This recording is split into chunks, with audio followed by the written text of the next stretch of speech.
رئیس الوزرا وایي د بندیزونو پر ځای د خبرو ته لار پرانیستل شي.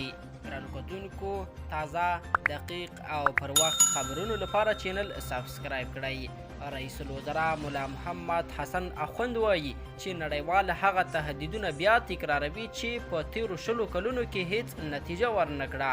د رئیس الوزرا په خبره 20 کاله په افغانستان کې د هر ډول وسلو ازموینه وشوه، خو کومه نتیجه نه درلوده او اوس په کار ده چې د بندیزونو پر ځای خبرې وشي.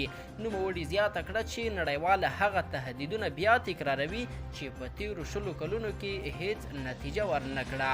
د رئیس الوزرا په خبره 20 کاله په افغانستان کې د هر ډول وسلو ازموینه وشوه، خو کومه نتیجه نه درلوده او اوس په کار ده چې د بندیزونو پر ځای خبرې وشي. هغه وویل نړۍ د طالبانو پر مشرانو د بندیزونو په لګولو سره غواړي چې افغانستان پخوانیو کلونو ته وروګرځي.